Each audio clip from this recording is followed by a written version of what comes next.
Você está ouvindo a Viva Time.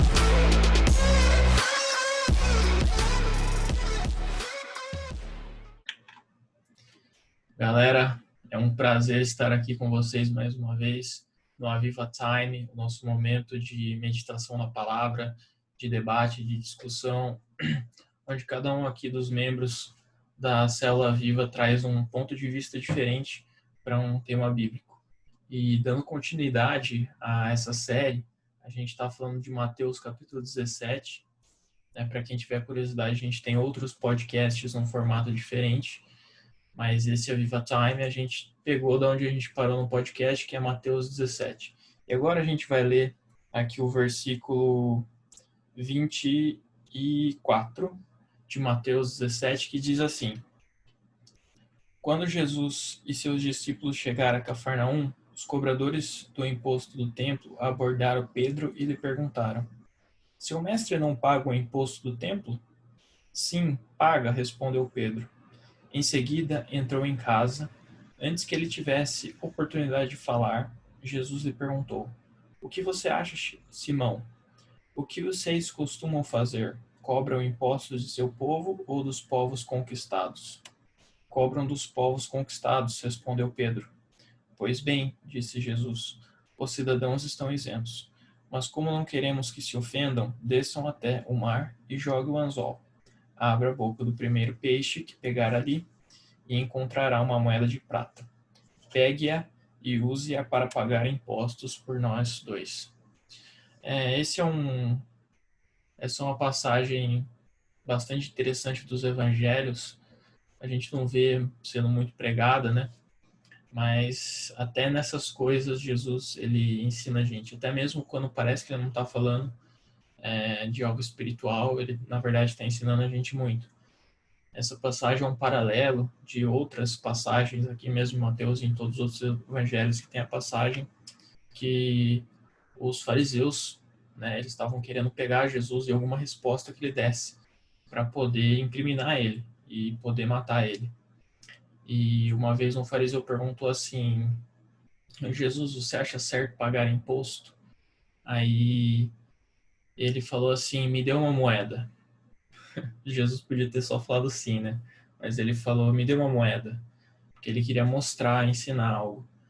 Aí ele pega a moeda e fala: de quem é a imagem nesta moeda? Aí a multidão que estava vendo ele responde: de César. Aí ele falou: então dá a César o que é de César e dá a Deus o que é de Deus. E aí todo mundo adorou a resposta. Então, fazendo um paralelo com essa passagem, essas duas passagens me mostram uma coisa muito interessante. Às vezes a gente foca muito, e a gente acha que é espiritual você fazer o melhor na sua igreja. E é verdade, é uma atividade espiritual. Você servir na sua igreja, seja qual for o seu chamado, seja para pregar a palavra, seja para cantar, seja para servir no diaconato, para ter uma célula, para trabalhar com jovens. A igreja é um corpo e cada parte do corpo tem a sua função. Mas Jesus mostra também que é muito importante a gente lidar com as coisas seculares, que elas também têm um valor importante.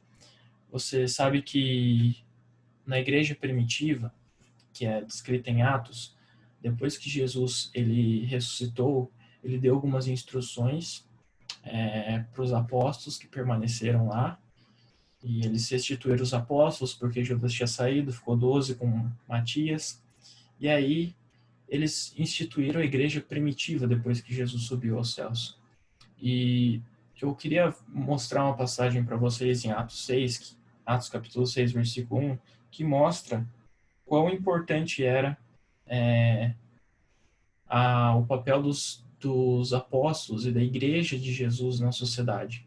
Porque às vezes as pessoas acham que a igreja é só um lugar para as pessoas orarem, adorarem, é muito mais que isso. A igreja é a casa de Deus, é um lugar onde o reino de Deus é presente, onde a injustiça ela não tem lugar. E a gente, como filho de Deus, a gente tem que ser assim. Veja o que diz aqui Atos. À medida que o número de discípulos crescia, surgiam murmúrios de descontentamento. Os judeus de fala grega se queixavam dos de fala hebraica, dizendo que suas viúvas estavam sendo negligenciadas na distribuição diária de alimento. Por isso os doze discípulos, convocaram uma reunião com todos os discípulos e disseram: Nós, apóstolos, devemos nos dedicar ao ensino da palavra de Deus, e não à distribuição de alimentos. Sendo assim, irmãos, escolham 7 homens respeitados, cheios do Espírito Santo e de sabedoria, e nós encarregaremos desse serviço. Então nós dedicaremos à oração e ao ensino da palavra. A ideia agradou a todos, escolheram Estevão, homem cheio de fé do Espírito Santo, Felipe e outros mais. E então você percebe aqui que chegou uma reclamação, né, para Pedro. Olha, que a igreja agora estava crescendo e estava crescendo com judeus e gentios. O povo começou a reclamar, fala, olha, vocês estão deixando as viúvas de lado. Não todas as viúvas, mas as viúvas de fala grega. De fala grega. Que eram os gentios, né, os novos convertidos, não os judeus. E você percebe que eles já faziam isso, então. Eles já cuidavam das viúvas, eles já cuidavam dos órfãos que Jesus falou. Até eu lembro do episódio que aquela mulher que quebra um perfume na cabeça de Jesus e todo mundo quer repreender ela, falando você devia ter dado para os pobres. Jesus fala assim, os pobres vocês sempre vão ter para cuidar, eu estou aqui agora. Então ela fez uma boa coisa. Ele não falou assim, os pobres não são importantes. Ele falou assim, os pobres vocês sempre vão ter para cuidar. E aqui de novo, falando da importância de cuidar das viúvas, de cuidar dos órfãos, ou seja, ter uma participação social importante. Ou seja, aquilo que Jesus falou, Mateus 17, aquilo que os apóstolos estão falando em Atos 6, mostra que é muito importante para nós, filhos de Deus, nós como igreja, agirmos como membro funcional da sociedade, fazendo a diferença, impactando a sociedade, sendo uma pessoa que trabalha com honestidade, que ajuda as pessoas, que faz diferença aqui na sociedade, não apenas no sentido de pregar a palavra, não apenas no sentido de evangelizar alguém, de louvar a Deus com cânticos, com louvor, esse tipo de coisa, mas mostrar a diferença do povo santo, do povo escolhido, como um povo que é o sal da terra mesmo, que dá o sabor às coisas, porque nós temos que ser alguém que faz a diferença. O sal é aquilo que faz a diferença.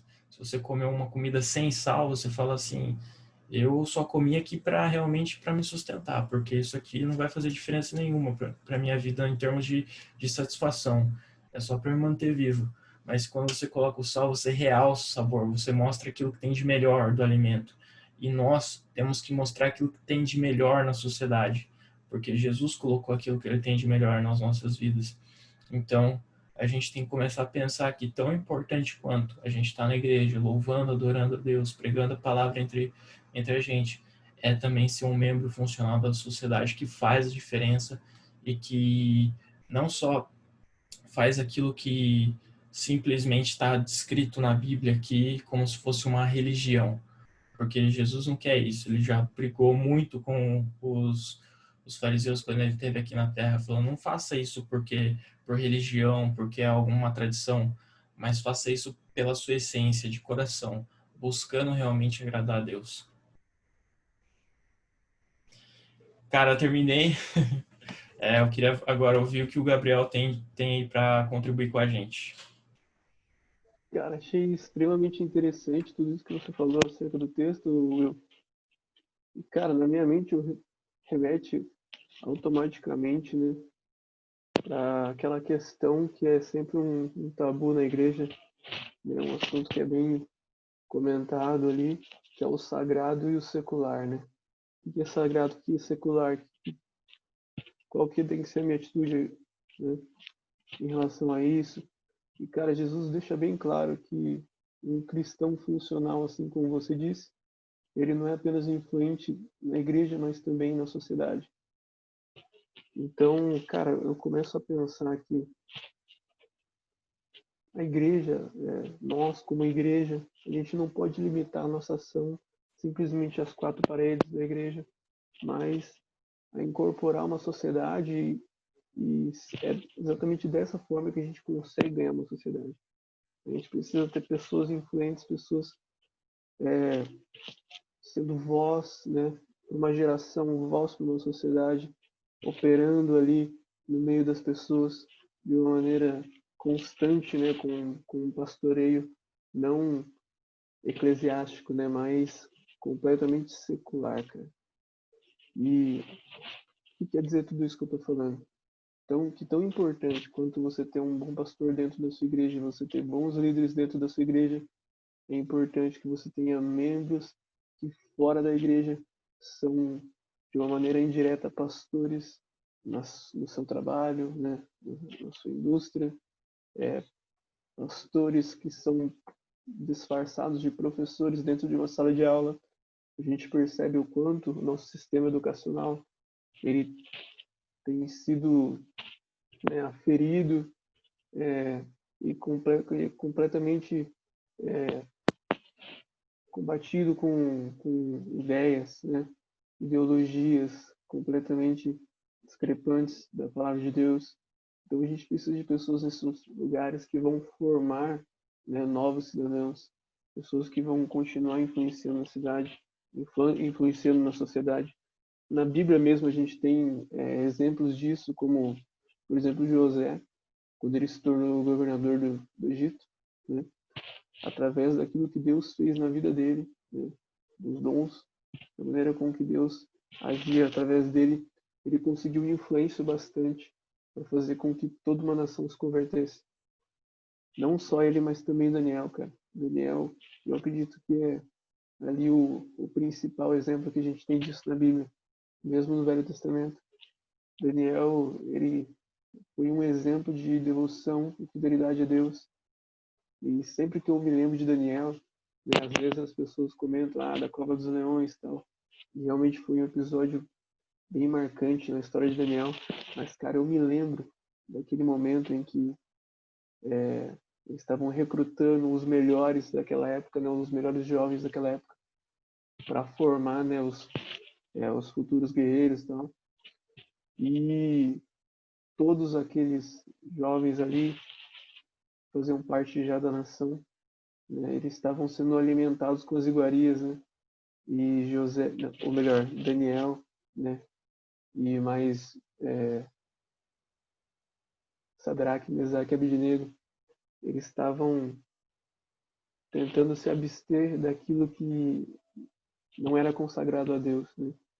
Então eles pediram para não comer das iguarias, não beber do vinho, mas serem alimentados apenas com verduras e água. E ao fim de todo aquele ciclo, eles estavam mais fortes, mais bem preparados do que os outros.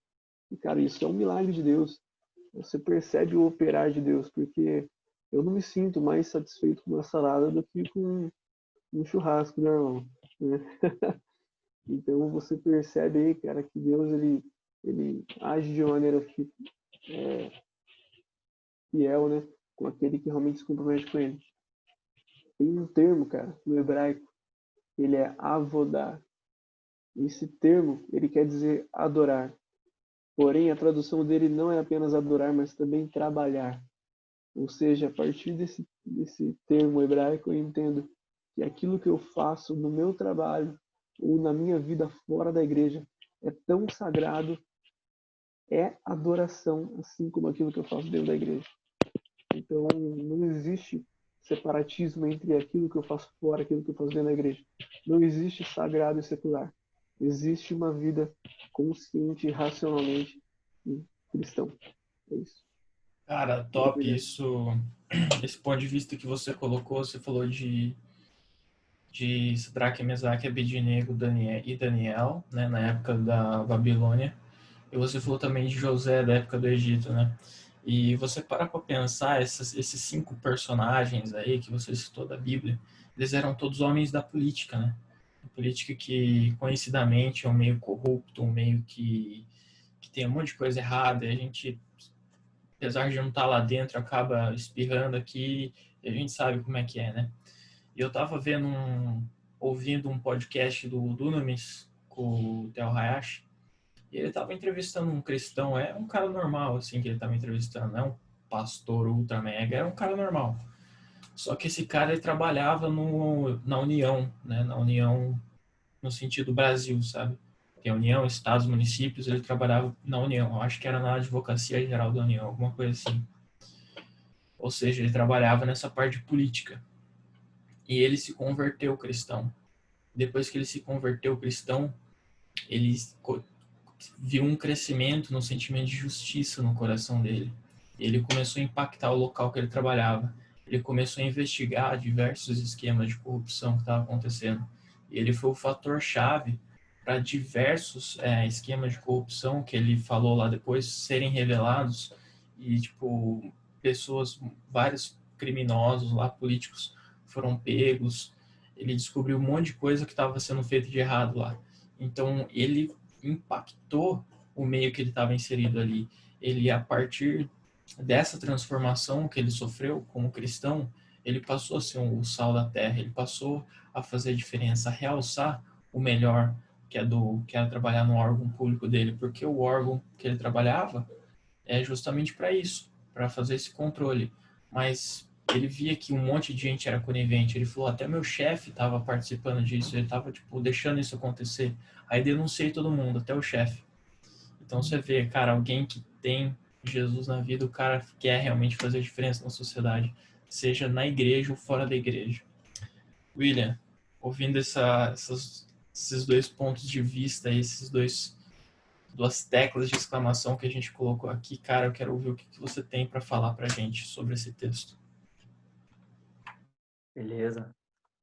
Bom, só para complementar mesmo, analisando esse texto, né, lendo esse texto, né, hoje, assim, observei que um ditado muito usado, né, dentro das igrejas, em vários lugares, nós somos a Bíblia que o mundo lê, né? O mundo ele não está com a Bíblia como nós, às vezes está até acessível na casa dele ali, aberto em Salmos 23, né, como é muito comum, mas eles não têm o assim, desejo de ler como nós temos e nós devemos sempre estar lendo mesmo. Mas nós somos a Bíblia que o mundo lê. E Jesus ele mostra isso em Mateus 17:24.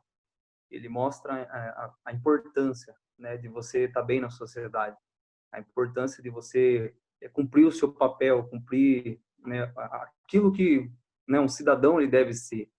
Antes da gente ser cristão, na minha visão, antes da gente ser cristão, a gente tem que ser um bom cidadão, né? Não adianta nada, igual foi falado, a gente achar que ser cristão é tocar, é cantar, é ir na igreja, né, um domingo, ir na quarta-feira, na terça-feira, nos dias de culto.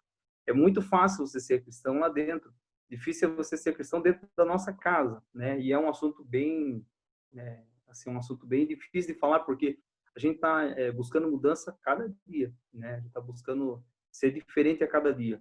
E a gente tem um exemplo maravilhoso que é Jesus, né? Jesus ele foi 100% Deus e 100% homem aqui na Terra, né? E como homem, ele cumpriu todos os seus papéis, né? Tudo aquilo que ele deveria fazer, ele fez, né? Ele se importa, ele vê Pedro ali, chega na casa, né? Percebeu que Pedro estava diferente, percebeu que Pedro foi cobrado de alguma coisa. E ele, na hora, ele antes de Pedro falar, desabafar, ele por conhecer, né? Por estar junto ali com os seus discípulos, ele mesmo já pergunta o que aconteceu e já faz um milagre extraordinário, né? Já fala assim, vai lá e pesca um primeiro peixe lá e pega lá, né? Eu vou falar no termo atual, né? Pega lá o dinheiro e paga os seus impostos e paga os meus. Ou seja, ele estava querendo ficar limpo, né? Quando você vive uma vida de santidade fora da igreja, né? Você vive uma vida buscando manter uma integridade, você está pregando Jesus dessa forma. Minha visão é essa, você prega Jesus o seu dia a dia, né? Precisamos dar o exemplo, precisamos aproveitar todo e qualquer momento para falar do amor de Deus, né? E quando a gente vive uma vida de transformação, uma vida diferente, busca fazer o correto, as pessoas elas olham para, né, para nossa vida e vai perguntar, nossa, mas você é uma pessoa tão boa, né? Você procura andar nos princípios, procura andar certo. E aí é a hora de você pegar e falar de Jesus, falar é que Jesus transformou minha vida. Porque se Jesus não tivesse me encontrado, talvez eu seria, né, uma pessoa completamente diferente do que eu sou hoje. Aí é uma grande oportunidade de trazer, né, o amor de Deus para essas pessoas, né? Aí, para você ver em Mateus capítulo 18, Jesus já começa a mostrar como é ser um cidadão do reino de Deus, né? Que não é ser o maior, é ser o menor, né? É ser a pessoa que vai servir, uma pessoa que né? Quando, vamos supor, né, você está dentro da igreja, a pessoa pede, né, o pastor pede para você fazer algo, você faz com amor, você não fica olhando para a direita nem para a esquerda, você vai e faz com amor, né? Então, Jesus já ensina que para você ser o maior, para você ser o grande no reino de Deus, né, é você se entregar por completo, né? Valeu, galera. Cara, Beleza, cara. olha, o William falando aqui, ele lembrou essa parte do versículo que a gente leu aqui, que Jesus deu a direção para Pedro, falando assim, desça até o mar e jogue o anzol. Abra a boca do primeiro peixe que pegar e ali encontrará uma moeda de prata. E, cara, isso veio na minha cabeça agora, para você ver como onde dois ou três estiverem reunidos em meu nome, ali estarei eu, né? Cara, Jesus revela as coisas assim. Cara, por isso que é legal você ter alguém para falar da Bíblia. Cara, Jesus, ele utilizou ali do sobrenatural. Todo mundo pode ver isso. Que ele falou assim: a gente precisa pagar o imposto. Vai até o mar, joga o anzol, o primeiro peixe vai ter uma moeda de prata na boca dele. Cara, é impossível, assim, naturalmente falando, você saber disso. Mas Jesus, pelo poder sobrenatural que ele estava movendo do Espírito Santo, ele entendeu a direção que Pedro devia seguir na vida civil dele, na vida para contribuir com os impostos, na vida profissional dele. Então, às vezes, a gente fica meio assim, cara, Jesus, ele tem total acesso à minha vida espiritual. Às vezes a gente começa a orar assim e tenta espiritualizar demais, né, as coisas. E fala, Jesus, eu quero crescer nos dons do Espírito, eu quero que o fruto do Espírito cresça em mim, me dá a direção para pregar a palavra para a célula. A gente que prega aqui, né, na igreja, eu acredito que todo mundo fale isso, faça essa oração. Deus, usa a minha vida, que o teu Espírito Santo me guie. Mas quantas pessoas oram para Deus falando, Deus, hoje no meu trabalho, eu quero que o Senhor me guie, eu quero que o Senhor dê a direção daquilo que eu preciso fazer. Porque às vezes a gente senta no trabalho ali, já sabe a rotina, já sabe o que tem que fazer, o que não pode fazer, o que pode fazer, o que não pode, e vira uma coisa mecânica. E às vezes a gente nem quer saber qual que é a opinião do Espírito Santo, nem quer saber qual que é a direção que o Espírito Santo quer que a gente tome para transformar aquela vida do seu trabalho de mecânica para algo dinâmico, para algo que vai ser surpreendente. Porque eu acredito, cara, que Deus, ele pode transformar até esse momento que você fala assim, meu trabalho não tem o que fazer, Deus, nem tem por que eu orar por aquilo, vai ser a mesma coisa sempre. Mas, cara, olha como Jesus fez, ele podia simplesmente pegar uma moeda da bolsa que ele tinha, a gente sabe que Jesus carregava uma bolsa, que Judas cuidava da bolsa e roubava. Ele podia pegar a moeda de lá e pagar. Mas ele falou, não, vai lá. Fez com que Pedro fosse na direção que ele estava seguindo. E Pedro era pescador. Ele mexia com isso, era o trabalho dele. Então ele sabia pescar. Então Jesus estava dando a direção na vida profissional de Pedro. Você precisa fazer isso agora, porque a gente necessita disso. Então acho que uma lição importante que a gente pode tirar disso é, cara, coloca Jesus em todas as esferas da sua vida. Você vai ver o que ele pode fazer, como ele vai transformar tudo isso. Até mesmo no lugar menos provável. Você fale assim, cara, o que Jesus pode fazer aqui? Não tem nada para ser feito aqui. A minha vida é aqui e acabou. Algo mecânico. Cara, faça essa oração pedindo a direção do Espírito, pedindo o caminho do Espírito para ele poder realmente guiar e fazer a diferença até mesmo no seu trabalho. Cara, olha que coisa, hein? Mano, Conversando aqui, a gente vai aprendendo coisas novas. Fala aí, Gabriel. verdade, cara. Mano, no mesmo inside, cara, no mesmo ponto que você destacou na fala do William ali, assim como você falou, cara, o mesmo espírito, né? E, cara, você percebe que Jesus, ele falou para Pedro, vai pescar um peixe. Pedro, ele era pescador, cara. Ou seja, eu entendo aí, a partir desse ponto, ele sempre vai usar aquilo que você tem na sua mão. Não nada diferente, mas aquilo que você tem na sua mão agora, cara. Deus, ele vai usar isso que você tem na sua mão agora. Assim como na multiplicação dos pães e peixes, os discípulos estavam preocupados porque não tinha dinheiro para comprar comida para todo mundo. Jesus, ele falou, o que você tem aí agora? São 5 pães e 2 peixes. Ele consagrou os céus e alimentou uma multidão inteira. Então, naquele momento, Jesus ele mandou Pedro fazer aquilo que ele melhor sabia fazer. O cara vai pescar. Na boca daquele peixe vai ter o dinheiro para pagar não só o meu imposto, mas o seu também. Isso é incrível, cara. Já pegando o gancho aí, de tudo aquilo que a gente falou, né? Não tem como a gente falar em influenciar a sociedade sem pensar no reino de Deus, cara. Porque o reino de Deus, quando ele é estabelecido na terra, ele traz o céu, a cultura do céu à terra, né? E a gente percebe no capítulo 18 que Jesus ele já começa a falar do reino de Deus ali. Ele fala do quanto a gente tem que se parecer, a gente tem que ter um coração semelhante de uma criança, para que a gente possa adentrar o reino dos céus. E aí, Will, o que você pensa disso, cara? Cara, antes eu vou ler rapidamente aqui para a galera se situar. Rapidinho. Mateus 18:1 diz assim: nessa ocasião, os discípulos vieram a Jesus e perguntaram, afinal, quem é o maior no reino dos céus? Então Jesus chamou uma criança pequena e a colocou no meio deles. E em seguida disse: eu lhes digo a verdade, a menos que vocês se convertam e se tornem como crianças, jamais entrarão no reino dos céus. Quem se torna humilde como essa criança é o maior no reino dos céus. E quem recebe uma criança como esta em meu nome, recebe a mim. Cara, aqui, essa comparação que Jesus faz, ele diversas vezes nos 4 evangelhos, ele ouve essa pergunta: quem é o maior no reino dos céus? Ou como faz para ser o maior no reino dos céus? Uma dessas perguntas, a mãe de Tiago e João fala assim: deixa que os meus filhos se sentem à direita e à sua esquerda. Aí, quando Jesus fala que a mãe deles perguntou isso para os outros discípulos, todo mundo fica ensurdecido, né?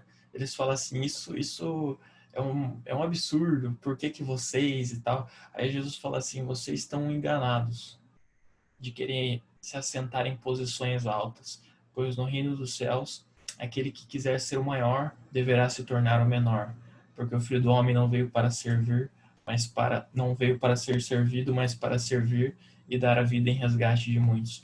Cara, o que Jesus está falando aqui? A gente tem que ver o reino de Deus como algo completamente diferente do reino dos homens. Qual que é o objetivo hoje em dia das pessoas? Ter um status, né? Seja por dinheiro, seja por posição social, seja pelo trabalho que a pessoa faz, seja por qualquer coisa. Você tem que ter um status. Você tem que mostrar para as pessoas que você é grande, para você ser servido, para você mostrar poder. E Jesus fala que no reino dos céus é justamente o contrário. Jesus, que era o mais poderoso de todos, ele serviu a todos. Então, a gente tem que mudar um pouco a mentalidade. Por quê? Porque a base do reino de Deus é entender que o reino é de Deus. Já está no nome. O reino não é seu, o reino não é do Gabriel, do William, o reino é de Deus. A gente está aqui, nós fomos recebidos como filhos por causa do que Jesus fez. E Deus nos aceitou como filhos. Então nós estamos chegando na casa dele, nós estamos chegando no reino dele. Então nós primeiros devemos entender que digno de louvor, honra e glória é o Senhor Jesus, porque ele que fez isso. Se nós estamos aqui podendo servir, podendo falar dele, é porque ele permitiu isso. Então, se a gente não mudar essa mentalidade, se a gente não for humilde, cara, como é que a gente vai servir a Deus? A gente talvez sirva querendo aparecer, talvez a gente sirva querendo receber uma recompensa daquilo. Jesus já fala em diversas situações dos fariseus que eles oravam alto para todo mundo ouvir, e orações intermináveis que ninguém aguentava na hora da comida, porque eles queriam parecer espirituais. Eles ficavam nas esquinas das sinagogas ali com aquelas roupas longas, com as mangas longas, querendo ser chamado de mestre. Ou seja, eles faziam tudo para aparecer. Jejuavam e deixavam o rosto abatido para perguntarem: nossa, você está jejuando? Para eles poderem falar: eu jejuo toda quinta-feira. Você sabe como é que é, né? Vida de crente é difícil. Cara, Jesus fala assim: não faça isso porque você já está recebendo a recompensa ali. A recompensa é o reconhecimento dos homens que você está buscando. Então, as pessoas por buscar esse status, elas estão querendo o quê? Reconhecimento dos homens. E não é esse o objetivo. O objetivo é buscar o reconhecimento de Deus. É falar, Deus, eu estou fazendo isso aqui porque eu amo o Senhor. Talvez eu não entenda porque eu esteja fazendo isso. Às vezes a gente acha que tem potencial para fazer tanta coisa. A gente pensa assim, cara, eu poderia estar pregando muito, poderia estar fazendo grandes coisas, mas eu estou aqui servindo um grupo pequeno de pessoas. Deus, eu realmente não entendo porque eu estou fazendo isso, mas é porque o Senhor quer, eu vou fazer, porque eu te amo e eu quero servir o reino, não importa como. Eu posso ter a minha opinião do que eu deveria estar fazendo aqui, mas o reino é teu, Deus. Então eu vou entender a minha opinião, mas eu vou respeitar a sua acima de todas. Então é por isso que Jesus fala que a gente tem que ser como uma criança, porque a criança, ela tem as opiniões dela, mas é totalmente loucura o que as crianças falam muitas vezes. Eu lembro quando eu era criança, eu achava que eu podia voar. Isso é uma história real. Eu subi nessa janela aqui que você está vendo atrás e falei, eu vou voar. E fui pular. Aí minha tia veio correndo e me segurou, falou, você não voa, se você pular daí você vai quebrar todas, você vai se quebrar inteiro. E às vezes eu acho que a gente parece assim para Deus, a gente fala assim, Deus, eu quero aquele emprego. Deus, eu quero aquele parceiro ou aquela parceira para namorar, para casar. Deus, eu quero me mudar para esse país. E Deus fala assim, cara, mas isso não tem nada a ver. Você não é para você estar lá, não é para você estar fazendo isso, não é para você estar com essa pessoa. E Deus ensina você, assim como seu pai e sua mãe te ensinavam. Você não voa, não tem como você fazer isso. Você não foi feito para isso. Você é um ser humano, não um passarinho. Então você não voa. Às vezes Deus fala, você não é um passarinho, você é um ser humano. Você tem que fazer aquilo que foi destinado para você, que eu desenhei para você, porque os meus planos, os meus pensamentos são muito mais altos do que os seus. Cara, então é isso que Jesus, eu acredito que ele está querendo dizer. Gabriel, você tem alguma coisa para complementar aqui? Cara, em relação a tudo isso que você falou, completamente explanado aí, né, cara? Mas, de acordo com tudo aquilo que foi falado, cara, a gente percebe que, na realidade, Jesus, ele encontrou ali um ponto onde ele falou, não, não, vocês precisam ser um pouco mais inocentes, vocês precisam ser um pouco mais humildes, precisam mudar, tem alguma coisa aí que tá faltando. E eu percebo que as pessoas elas ficam tão admiradas assim quando elas veem, nossa, como Jesus ele pensava diferente, né? Na verdade, muitos nem ao menos pensam em Jesus, eles falam, nossa, olha só a filosofia de Epicuro, Epicteto, nossa, é completamente underground, ele encontra o sentido da vida nas pequenas coisas, né? É como se fosse você andar na contramão do mundo. E cara, você encontra tudo isso na Bíblia. Quando Jesus ele fala do reino de Deus, assim como um livro que eu tenho aqui, que é o Reino de Ponta Cabeça, é literalmente uma coisa completamente oposta daquilo que as pessoas acreditam que é o certo, né? É justamente ali o menor é o maior, né? Eu me lembro de uma passagem na Bíblia, bem quando naquele momento que você falou ali, quando Jesus ele fala que a pessoa que senta na frente ali para ser vista, ela vai ser envergonhada porque você não foi chamado para sentar ali, então você vai ser mandado para o fundo. Melhor você sentar no fundo, você ser convidado para se sentar na frente, né? E cara, é exatamente isso que caracteriza o reino de Deus. Você não faz por você. Tudo é sobre Ele. Tudo sempre foi sobre Ele, né? A gente nunca vai ser engrandecido pelo aquilo que a gente faz por Jesus, mas a glória sempre vai ser dele. E automaticamente Jesus, o próprio Deus, ele coloca a influência dentro de você para que as pessoas ouçam aquilo que ele quer passar para todo mundo. Eu penso assim. E aí, William, para fechar, cara. Nossa, que momento maravilhoso, cara. Poder participar, né, desses momentos assim, onde a gente tá junto aqui falando da palavra de Deus, né? Ouvindo vocês falar, logo quando o Will começou a dissertar aí, eu lembrei de uma passagem que é histórica e muito maravilhosa, que é a Santa Ceia, onde Jesus ele dá o maior exemplo de humildade, né? Cara, ele olhou para o que é de fato puro e simples, que é o reino de Deus. Né? Ele vê ali os discípulos ali reunidos ali, ninguém se levantava para tomar uma atitude, né? Porque precisava alguém limpar os pés, precisava alguém lavar os pés, precisava alguém descer no nível mais baixo ali, né? Para mostrar humildade. E Jesus, né? Ele acaba ali se ajoelhando, pega a toalha, né? Cinge a toalha, coloca a toalha em si e começa a lavar os pés dos discípulos. Que exemplo maravilhoso que é, né? Por isso que eu amo servir esse Jesus maravilhoso e estar aqui com vocês, ouvindo essas palavras, assim, me edifica muito, né? E eu percebo, assim, o quão longe a gente tá de ser como Jesus, cara. É a hora que eu olho, assim, a gente pensa que a gente é humilde, a gente mede em metro aquilo que a gente faz de bom e aquilo que a gente faz de ruim, a gente mede em centímetros. Não sei se vocês conseguem me entender. Então, tipo assim, tudo que a gente faz de bom, a gente acha que, nossa, fiz muito. E a gente quer se aparecer, essa que é a verdade, né? Essa é a verdade. E tudo que a gente faz de mal, a gente mede em centímetro, pouquinho, né?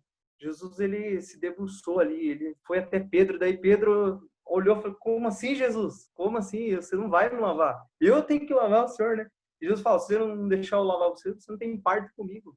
Ou seja, se você não for humilde, não for simples como eu sou, você não tem parte comigo. Então, que momento maravilhoso. Para mim está sendo edificante demais. William, tem palavras. top. Muito obrigado, cara, pela sua participação, Gabriel, William. Foi muito edificante hoje. Eu só tenho a agradecer por esses momentos. Galera, o nosso tempo está acabando. Eu gostaria de pedir que vocês curtam o vídeo, se inscrevam no canal e a gente se vê na próxima semana.